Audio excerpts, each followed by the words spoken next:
Então, nesse vídeo eu vou mostrar para vocês as minhas leituras de 2025, quais foram, né? Eu já fiz a minha lista de livros, assim, lista não toda, né?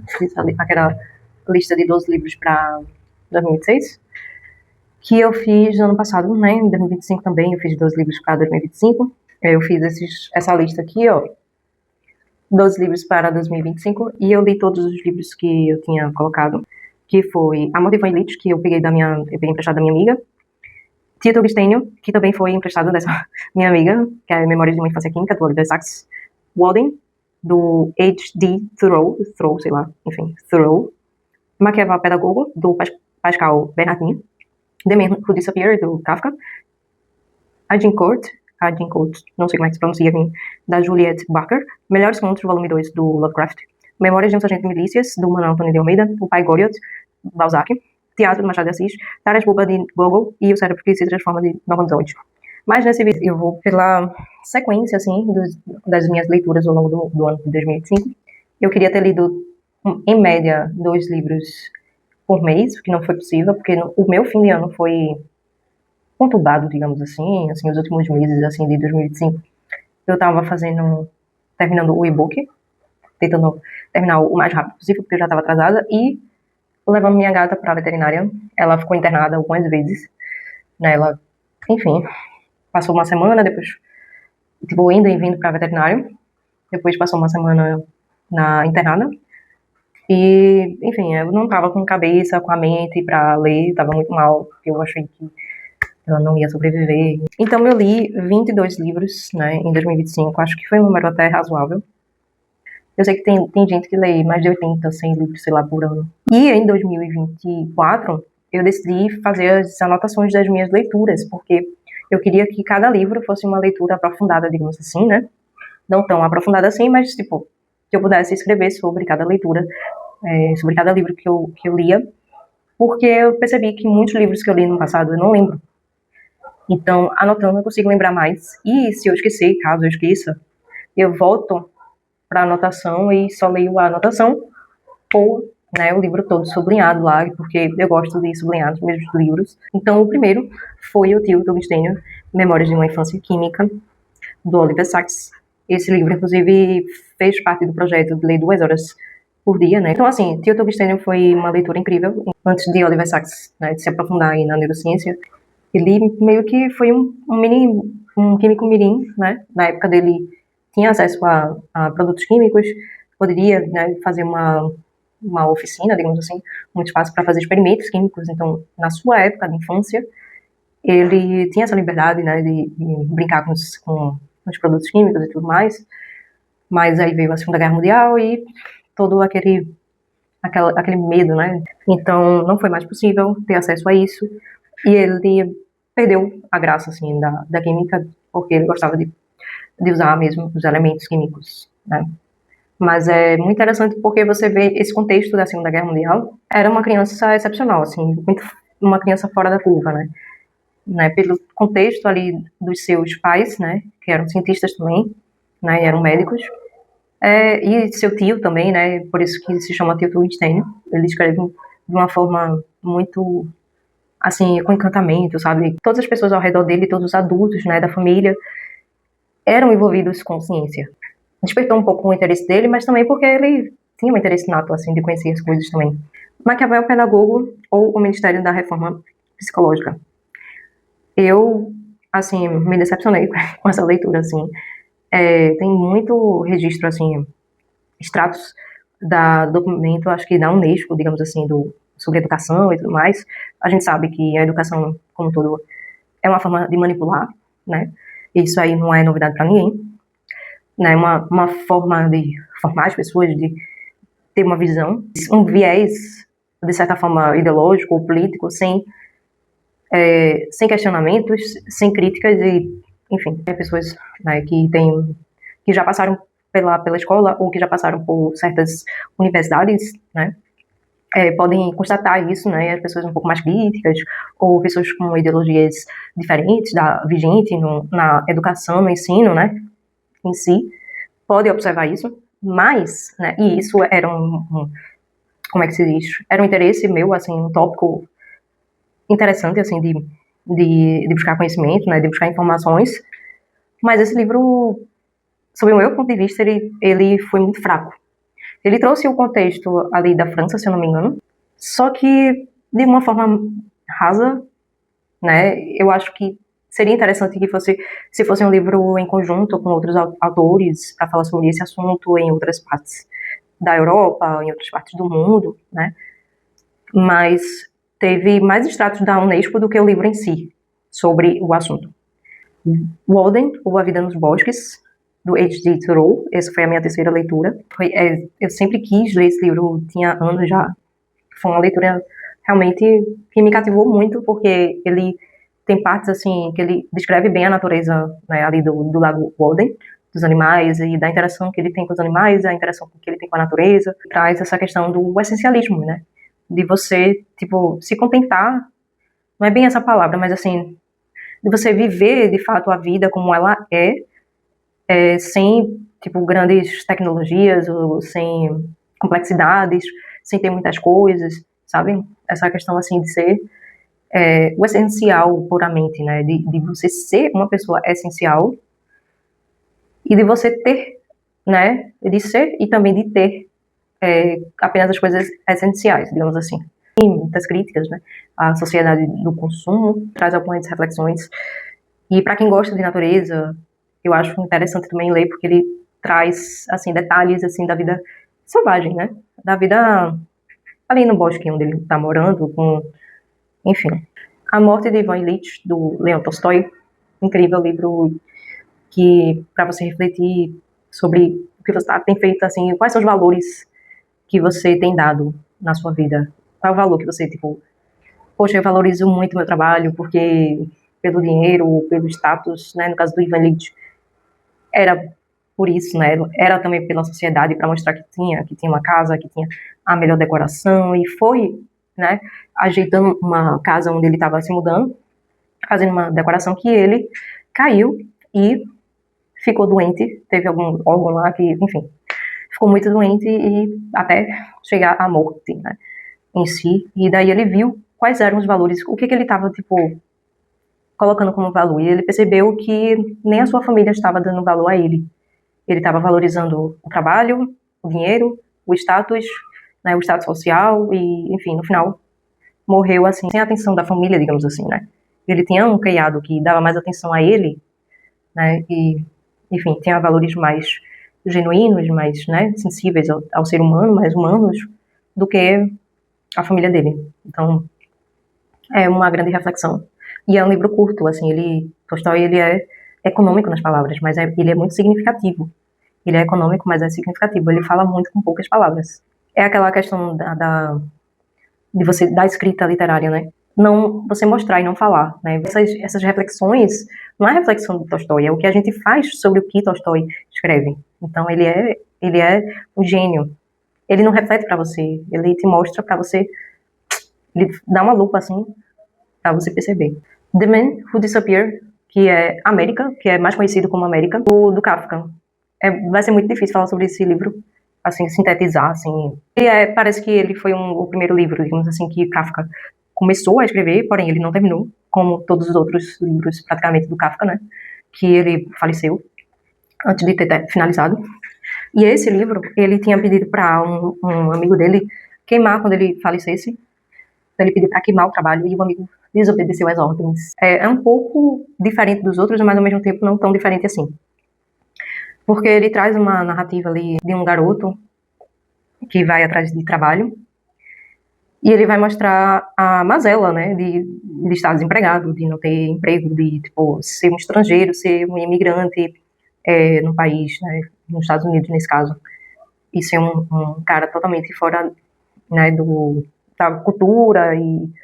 Mas muitas injustiças acontecem, apesar desse garoto, desse homem, enfim, dele ser uma pessoa boa, dele fazer tudo certo. Apesar de tudo isso, ele é injustiçado, né, no caminho aí da sua jornada aí pelos Estados Unidos. E Kafka é sempre, assim, fantástico de se ler, mas também muito incômodo, né? Mas é uma boa reflexão também. Depois eu li O Cérebro que se Transforma, do Norman Doidge, que esse foi um livro que eu né, li como se fosse um livro de cabeceira, digamos assim, e eu adorei também esse livro. Ele é um pouco defasado, digamos assim, em relação à ciência em si do cérebro, né, da neurociência, e aqui ele vai trazer vários experimentos que fizeram com que a gente, tipo assim, pra gente saber o que a neurociência sabe, né, sobre nosso cérebro, sobre o funcionamento do nosso cérebro, teve vários experimentos, né, que fizeram com animais, enfim. Então aqui ele vai trazer também outros acontecimentos sobre acidentes, sobre pessoas com problemas, né, neurológicos e tudo mais. Então ele vai trazer a história do início, digamos assim, da neurociência, desses cientistas assim que passaram a trabalhar, estudar o cérebro, né? Porque por muito tempo a gente não sabia que o cérebro era plástico. Se fala de neuroplasticidade, porque o cérebro tem essa capacidade de se transformar, tem essa capacidade de evoluir, né? E daí ele vai falar sobre esses cientistas, né? Sobre o trabalho desses cientistas, sobre essas pessoas, né? Vai trazer estudos de caso aí de algumas pessoas, né? Com dificuldades, e fala sobre o trabalho desses cientistas e, enfim, com o cérebro, quais foram as descobertas aí dessa ciência, desses cientistas sobre o nosso cérebro e como a gente descobriu que o nosso cérebro é plástico. O sétimo livro que eu li foi Memórias de um Sargento de Milícias, do Manuel Antônio de Almeida. Então aqui traz mais ou menos o comecinho da República, se eu não me engano, o final do Brasil colônia, para meio que essa transição. Né, e vai falar de um menino super travesso que ninguém queria lidar com ele.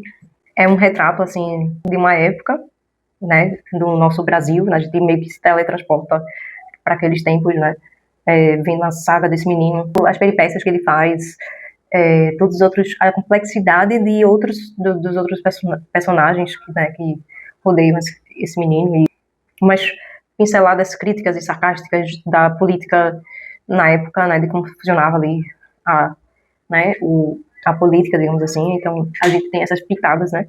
É um livro curto, mas uma comédia, ele é um drama, não é um drama, né. Tem um vídeo que eu falei sobre esse livro aqui no canal, então é sempre bom a gente ter ler um pouco da nossa literatura, né. Eu reli A Vida que Ninguém Vê, da Eliane Brum, que traz algumas crônicas de pessoas à margem da nossa sociedade, né. Pessoas, sei lá, com problemas psicológicos, pessoas com deficiências e pessoas simples, né. Quem Mexia no Meu Queijo, do Spencer Johnson, foi outra releitura minha também. Eu tinha lido esse livro há muito tempo. É uma parábola, né, que fala basicamente sobre estar na zona de conforto e quais são os tipos, né, tem quatro personagens, 4 tipos de personagens. Então você vai se identificar com um deles, né, que se não me engano são 2 ratos e 2 homenzinhos, ou são 4 ratos, sei lá. E aí cada um vai traçar um caminho, assim, vai ter um destino, digamos assim, vai fazer escolhas. Tem 4 tipos, né, de pessoas nessa história, né? Uma que fica totalmente na zona de conforto, outra que fica na zona de conforto, mas tem um limite, outra que é totalmente ativa e outra que é totalmente racional. É bem interessante essa parábola. O Poder da PNL. Esse livro foi um livro clipping, né? Não gostei muito da experiência, principalmente o primeiro, assim, foi tipo, é um livro clipping. Aí o primeiro livro é uma extração de uma palestra, sei lá. Depois eu fui dar uma pesquisada sobre PNL, né, que é a Programação Neurolinguística, e tem algumas coisas que fazem sentido, outras não fazem. Então, depois eu terminei de ler o Agincourt, O Rei, a Campanha e a Batalha, de Juliet Parker. Essa foi a última batalha da Guerra dos 100 Anos entre Inglaterra e a França, né, que tiveram períodos aí de paz, digamos assim, mas tiveram várias batalhas, né, e essa história da última batalha, que é simplesmente incrível, assim. Eu tive muita dificuldade de começar, tipo, no começo, pela quantidade de informação, pela quantidade de reis e rainhas envolvidos na história. Quando a leitura fluiu, ela fluiu muito bem. Eu fiquei impressionada com a história. Assim, eu fiquei impressionada com os detalhes que Juliet Parker tem de informação, de conhecimento, de todos os livros que já foram publicados anteriores, e enfim. Então, ela tem tudo muito detalhado. É um livro que vale muito a pena ler. Eu amei. Eu ainda tenho de fazer as minhas anotações sobre esse livro, mas é um livro tão complexo, assim, tão cheio de coisa, assim, de informação, que estou um pouco intimidada para fazer essas anotações, né? Depois eu li Melhores Contos do Lovecraft, que foi, na verdade, o volume 2. E eu não sei qual é a editora agora. Eu acho que é a editora Prime, se eu não me engano. Porque devem ter outras editoras que fizeram sua lista também, suas listas aí de melhores contos do Lovecraft, que são muitos. Parece que tem 4 contos ou 5 contos nesse livro. Pelo menos no primeiro conto que eu li desse livro, achei muito repetitivo. Algumas informações muito repetitivas. Então foi me cansando um pouco. Apesar da história ser boa, mas o cenário é interessante de alguns contos, né? Alguns personagens, assim, fantásticos, né? São interessantes também, mas como um todo, sobre os contos de Lovecraft, eu acho que eu não me interessaria em ler outro, a não ser que seja um muito famoso, que já me disseram que tem super famoso do Lovecraft, que todo mundo gosta, enfim, o mais conhecido dele. Talvez eu leia esse aí, mas não acho que seja algo que me interesse no momento, porque eu acredito que se fosse eu 10 anos atrás ou 15 anos atrás, eu acho que eu iria gostar mais. Eu acho que depende muito, né, da faixa etária. Depois eu li Teatro, de Machado de Assis, uma antologia. Machado, ele não é tão conhecido assim por escrever teatro, até porque ele não foi muito bem sucedido, assim, digamos assim, por escrever peças, né?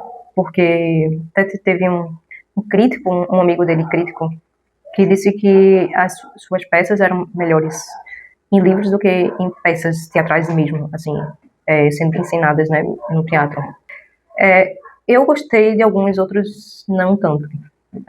Tive uma certa gastura no começo, mas teve um especificamente que eu gostei muito, que ele fazia um paralelo com a mitologia, se não me engano.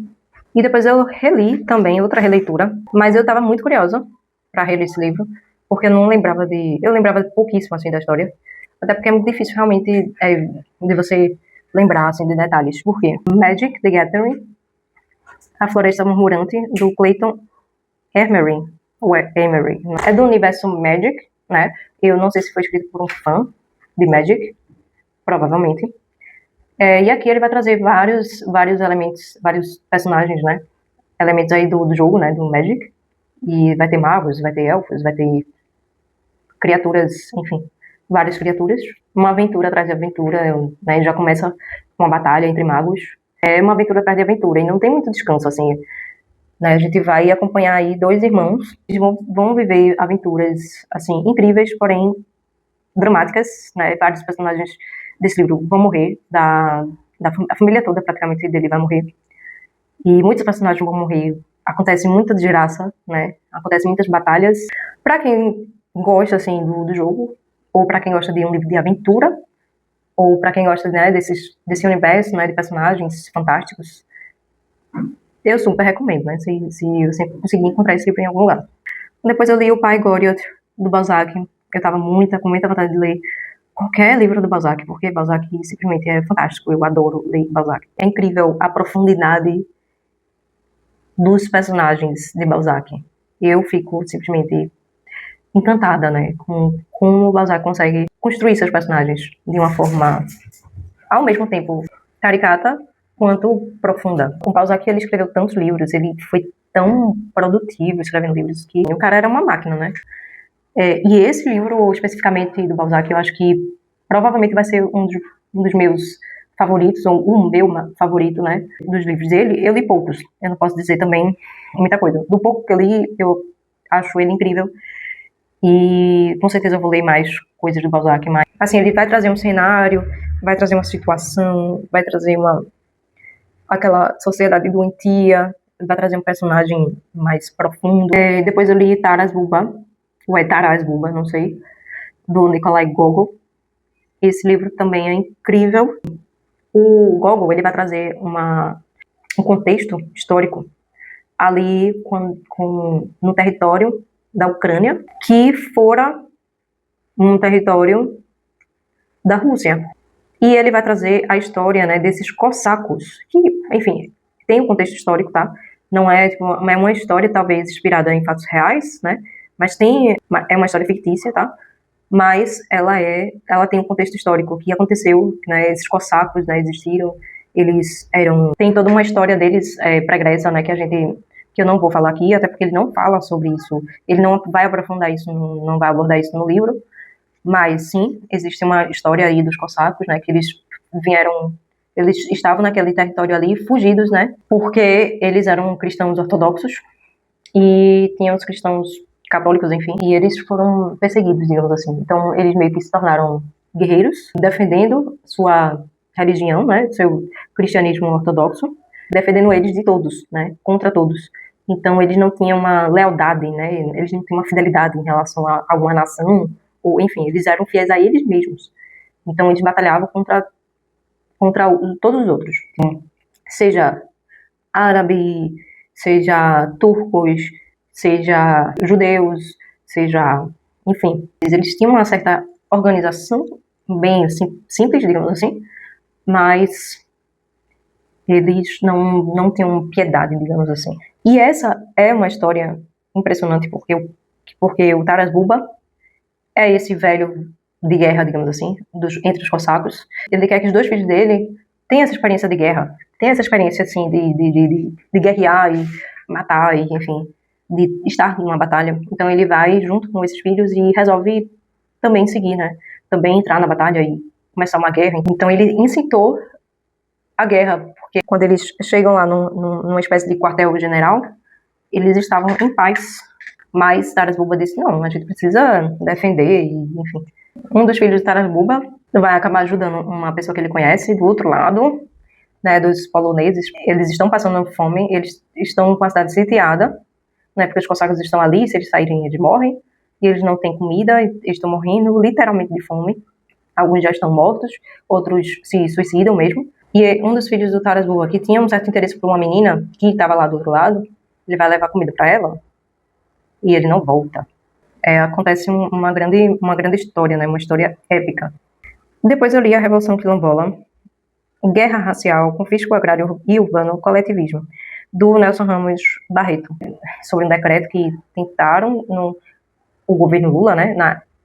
Acho que o primeiro mandato, talvez, ou o segundo, não sei, mas faz um tempo já.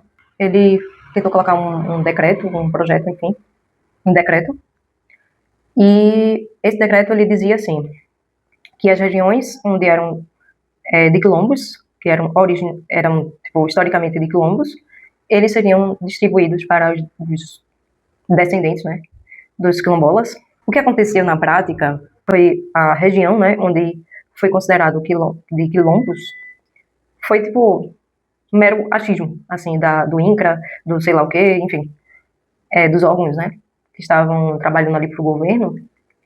E foi bem deliberado mesmo. E essas regiões já tinham donos, já tinham pessoas morando. Inclusive, camponeses simples, né? Não eram grandes, não eram fazendas, não era de pessoas ricas e milionárias e etc. Não. Eram de pessoas que estavam, enfim, trabalhando nas suas terras.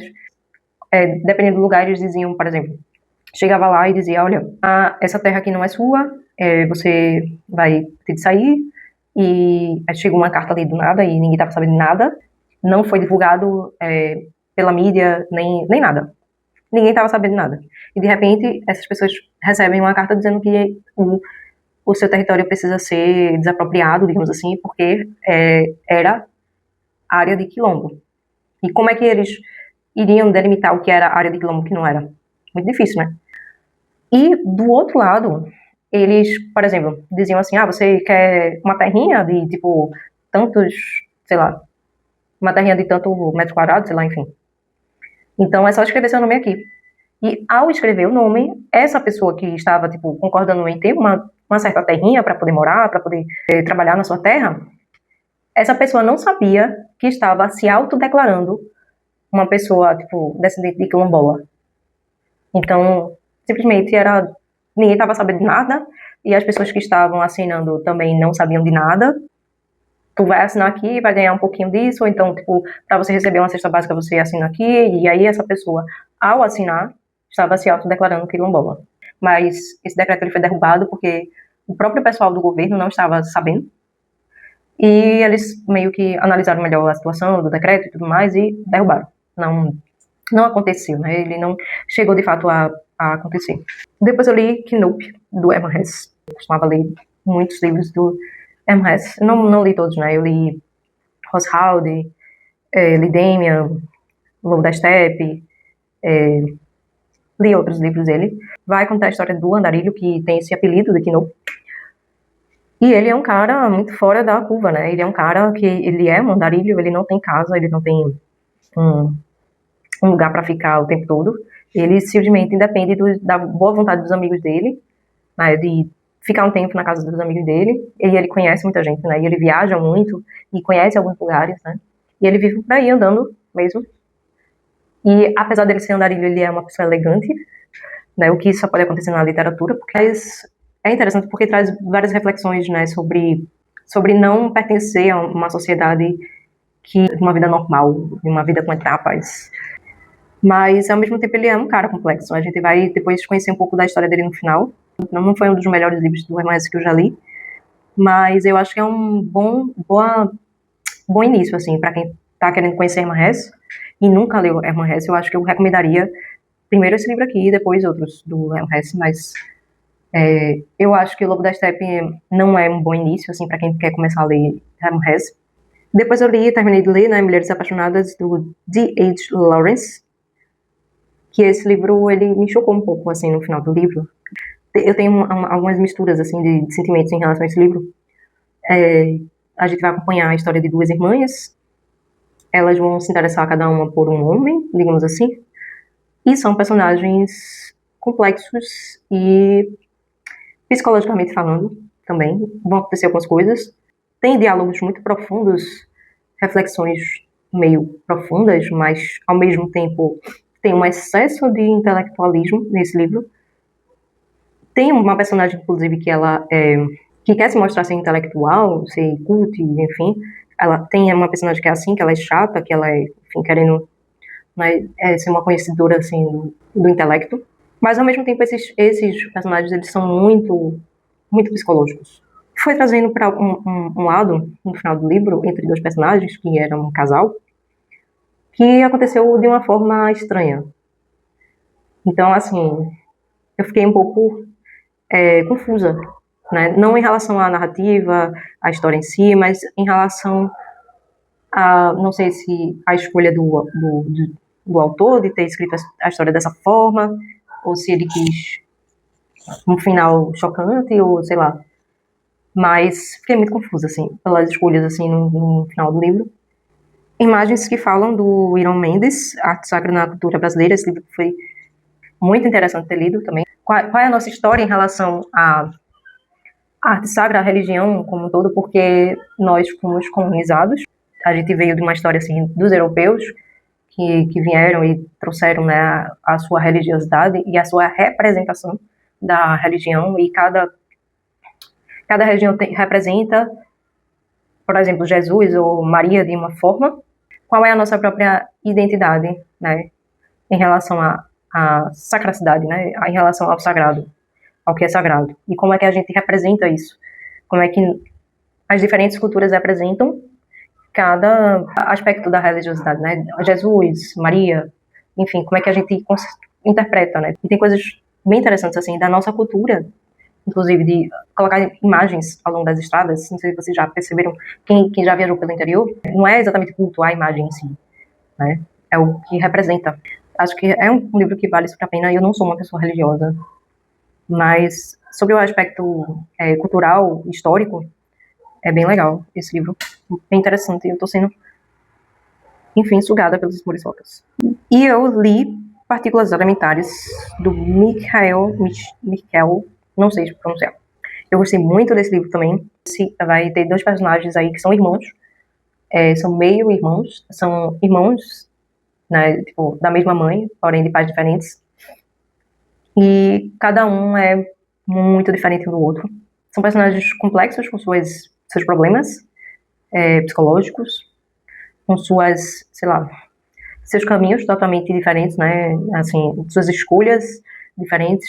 O autor, ele traz algumas pitadas sobre o contexto cultural, histórico-cultural da sociedade, como é que se diz, a época dos hippies, enfim, a sociedade atual, contemporânea, e ele vai traçar um certo pensamento de como era a sociedade na época, dos hippies, digamos assim, e depois, e ele vai traçar, assim, os personagens sob esse contexto, né, ali, cultural, do que estava acontecendo, né. A gente vai ver o quanto a sociedade era influenciada não só pelo meio, né, mas também pelo contexto, em que ele vai colocar alguns trechos sobre a morte. A gente vai cruzar muito com a morte nesse livro, né, morte de alguns personagens, mas também o que a morte representa, né. Ele tem uma parte bem interessante que é o estágio, né, a decomposição do corpo humano. Ele vai trazer as espécies, né, que decompõem aquele corpo morto. Enfim, ele vai trazer esses estágios aí da decomposição. E cada um desses filhos que cresceram longe da mãe, longe da presença da mãe, até porque ela era irresponsável, e daí eles cresceram, né, com seus avós. A gente vai ver complexidades, não só da sociedade em si, mas as complexidades familiares, né, das relações familiares, que também são complexas, e aqui nesse livro é muito mais complexo do que a gente consegue perceber, mas são bem construídos e são bem colocados em seu contexto. Mas do que isso deixou de herança para a sociedade na época, né, essas pessoas que continuaram sendo hippies, né.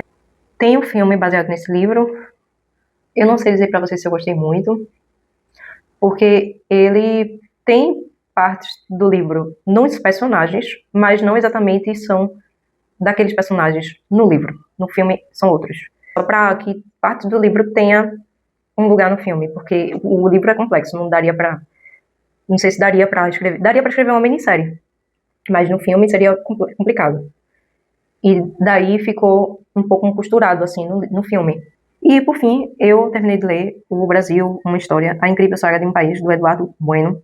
Ele vai contar a história do Brasil, né, desde o início até a época de FHC, eu acho, de Fernando Henrique Cardoso. Então, é um livro que ainda falta aí alguns capítulos, né, até porque esse livro eu tinha na minha estante há muito tempo.